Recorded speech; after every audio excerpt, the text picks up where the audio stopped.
Hey guys, this week in comics we have a lot to go over. So this is what happens when a snowstorm stops an entire week of comic book releases, and then everything gets released all in the following week when everything gets back to normal. So we have 2 weeks worth of releases, and really what this is going to be is just comic books of February. Okay, everything that's coming out, we have several number ones to be talking about, other runs that we've been reading and vlogging quite for some time. There's a lot of really good stuff in here and a lot of really variant covers and artists that I'm just following, and just some really exciting week for comic books. So I've had to read a lot. Now I just want to get into some of these titles that are really standing out and the ones that continue to be really good. I'm Wiley from the Zombie Star. This is This Week in Comics. Okay, so the first thing I'm going to want to do from now on is structure these videos in a way to where we begin just talking about number ones of the month or the week. And then after that we'll go into our runs that we've been vlogging already for some time, and we're already in the later numbers and in the later volumes of a story or a series. And then we'll go into maybe one-shots and more indie comics or things like that. But I do just want to focus on number ones first and kind of structure this a little bit more. So if you just want to hear about number ones, it'll be how we start. And if you want to maybe hear about what I think about a comic book that we've already been reading, I'll break that off into a different section. So let's talk about first Dark Horse Comic Books. In the month of February, we saw the release of Fear Case. This is for you readers that really love a good detective story, investigation series, and of course mystery, suspense, even a little bit of horror. Here we're following 2 investigators from the Secret Service, Agent Mitchum and Winters, and they are trying to solve, or they're just really been given what is being described as the oldest case, the oldest unsolved case in the Secret Service, and it's called Fear Case. Okay. And of course it's a case that's been just gone cold for years and years. So this falls on their lap, and the chaos ensues. It is pretty awesome. A lot of horror elements, suspense elements, and just even thriller. We're talking, and now when you're thinking about the artist, I really am liking the artwork here. It's dark, it's gritty, maybe a little bit of a take of Ashley Woods and what he did with 30 Days of Night series, but not so much. Ashley Wood really has a really unique style, but dark art. There's a lot of dark colors here. It's not a very vibrant, colorful book, but I really think it speaks to the mood of the story. Fear Case number 1 from Dark Horse Comic Books. This is going to be good. I would love this turned into a show, maybe even, I don't know how long it's going to be, maybe even to its own movie. But this already has the ingredients for something really special. I'm really excited about this. Fear Case number 1. This is cover A. Okay. The dark covers I know take on so much of the light, and I don't want to take them out of the bag and board. But we did get some variant covers. No incentives for this one. Number 1 was kind of a big release. It was a big deal, caught a lot of attention. Some incentive covers were released, but of course I was not able to get them. But I did get my variant covers. Here's a variant cover of number 1. And another one. I don't know which one. And this is probably my favorite. It's the more colorful one. This is more the art style that takes on inside of the book. I'm playing with my editing and stuff, so I want to include images of inside of the book, so hopefully you'll be seeing that more and more as I film these. But this has got to be my favorite cover.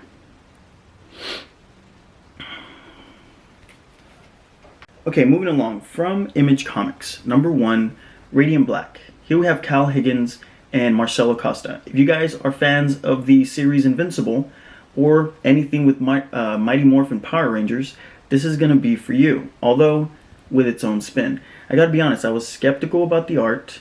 I did pick up a lot of variant covers because the variant covers look really cool, but this is your traditional cover. This is your cover A, and I was a bit skeptical, but I'm very happy that I took a chance and got into it, because this is a absolute must read. If you like superhero stories, or even those narratives that propose what would you do if you were granted these grand and cosmic abilities. The named character's name is Nathan Burnett, and he is the focus of the story.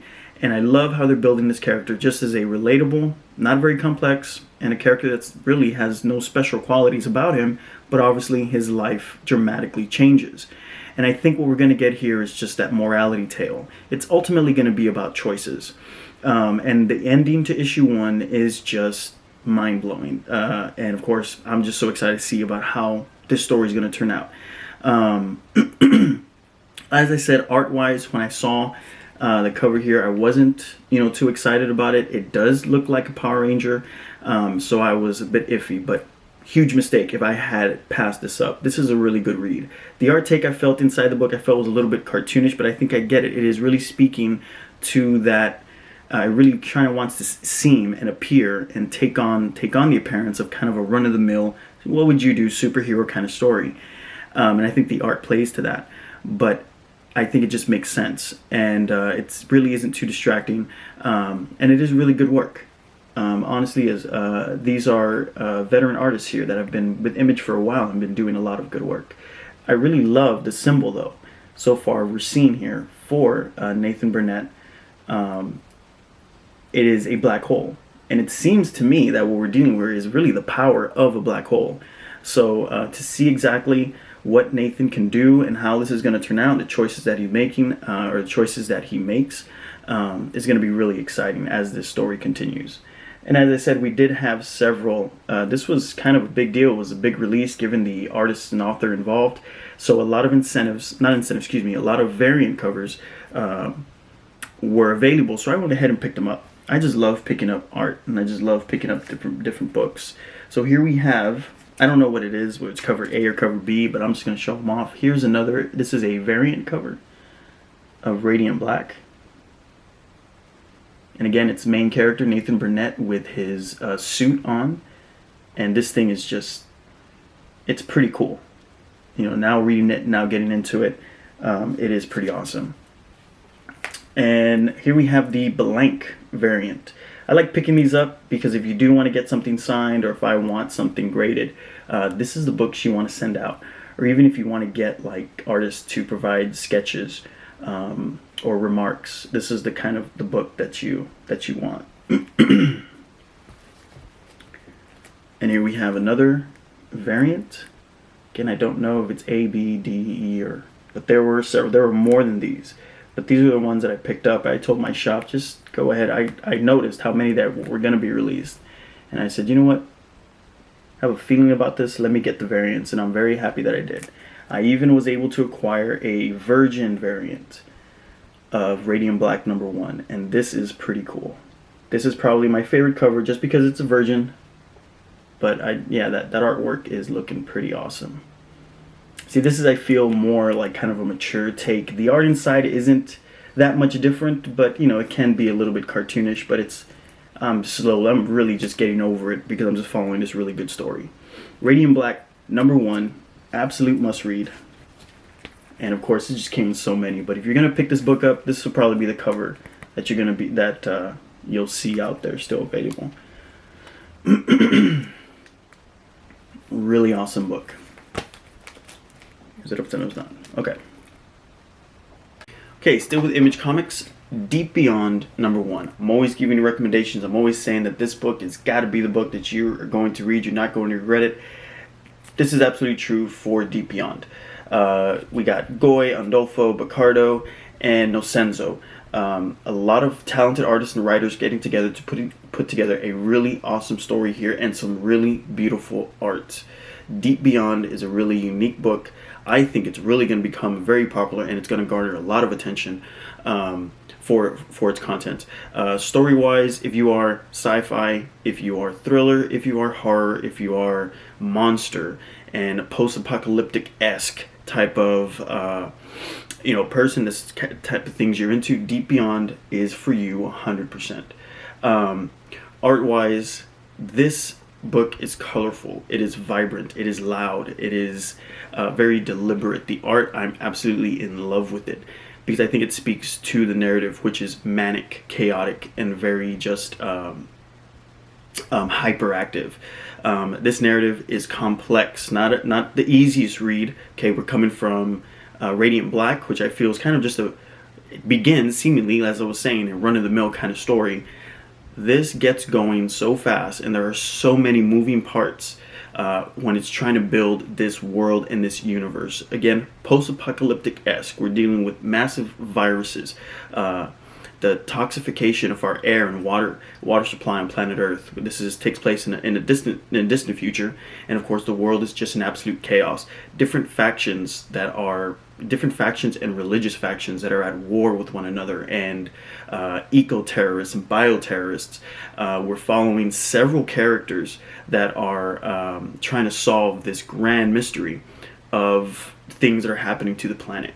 Now, Deep Beyond is not an outer space story, it's an earthly story, and it takes place deep, deep, deep within the ocean. At least that's where we're headed into the story. You're following at least 4 different characters that are really working to solve the mysteries of the Deep Beyond. I feel a lot of inspiration from films like Sphere, films like The Abyss, and maybe some of that action and even just setting and that claustrophobic feeling of like Deep Blue Sea. This is a really awesome book. Number 1, released in February. Deep Beyond. If you guys are into stuff like this book is going to be amazing. Number 1 is awesome, and it ends with it doesn't even end, it's just going to continue. But the pacing of this narrative, it just begins from the first page to the last page of this book, and then I think it's just going to get even crazier as it continues. The cover that I have here is not cover A. I don't know which one this is, but this cover is especially very special to me because it is a Peach Momoko variant. The main cover is beautiful also, and this book sold out in my store. Okay, the number 1s. I do believe there's a second printing of variant, and there was a lot of variants that released when this book came out, and I just told my store, just save me that Peach Momoko, because I don't care if I'm going to miss the standard cover. I would have loved to get it. I'm going to get it somehow, but check out that Peach Momoko variant. Pretty awesome. Deep Beyond, number 1, Image Comics. This is a good one, guys. Straying away from Image comic books, not that we're done with Image, we're definitely going to return to Image in a bit, but from Avalanche Studios, we saw the release of Serial, number 1, written and drawn by Terry Moore.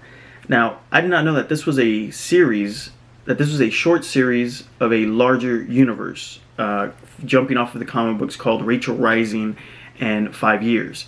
I did not read those comic books, so bear with me when it comes to kind of my understanding of what's going on in Serial, if you are familiar with the 5 Years and Rachel Rising. Right off the bat, rated M for mature. This is some really dark material here. Deals a lot with violence, deals a lot with revenge, deals a lot with very real and human kind of dark tendencies so far that I'm seeing with Serial. The artwork is something very unique and was really the first thing that caught my eye to Serial. As a big Walking Dead fan, I was really drawn to the kind of intentional purpose of making The Walking Dead in black and white. Robert Kirkman said this was, of course, more cost effective, but of course it played to the drama of the narrative, everything just being black and white, and it worked. I think it worked just so well. Same thing with Serial here. You're dealing with dark material, dark content, very mature material, and it doesn't allow itself to even appear to be something that is joyful or something that's kind of to be lighthearted. It's dark. It's just pencil. It has the impression of like pencil sketching, and of course it's not in color. It is just black and white, dealing with issues of even mental health and fantasies, and living out kind of dark fantasies and things like that. So, Serial, not for everybody. Really think this is kind of a acquired taste, but I really enjoyed number 1. Again, I'm not familiar with the surrounding universe that I found out it's from, but if you're into kind of that kind of dark storytelling, think of like, I mean, honestly, there's images in here that remind me of like Joaquin Phoenix's Joker, okay? Even kind of like along those mechanics and type of visuals and things like that. So Serial, number 1, Terry Moore. This is something really special. From Image Comics, I saved this for last because this is definitely my standout title for early 2021. And in my opinion, it's going to be a standout title well into 2021. I highly recommend Two Moons from Image Comics, along with everything else I've recommended. But look at this cover. I'm going to try these artists here and writers. We got Arcudi, Gian Giordano, Stuart Heisler. And I feel they're really putting together something very special here. I personally love it when a writer or an artist takes historical timelines or historical time periods and kind of adds their own spin to it, whether it be supernatural, mystical, or they just like to play with the time period. The setting for Two Moons is the Civil War, and we are following, the focus is on Virgil Morris, or also goes by Two Moons, as he is a Pawnee and he's also a soldier for the Union Army. So obviously we are following a character that's very conflicted between his Pawnee roots and his responsibilities as a Union soldier. The story hints, and kind of so far in issue 1, hints at maybe supernatural elements that are a part of the main character and are maybe a part of his experience in the Civil War. So it's horror elements, it is suspense elements, thriller elements. The art does a fantastic job of putting you in this time period. But not only that, we're definitely talking about mature content. We're definitely talking about graphic content, as it doesn't shy away from showing the bloody nature that the Civil War was. Two Moons is very unique for its nature, for its content, and I really do recommend it for those of you that love kind of radical spins on historical references and historical timelines. This is going to be really awesome. So we did have one variant cover. There were several covers for this, and I was only able to acquire one, and check that out. This is the variant cover for Two Moons number 1.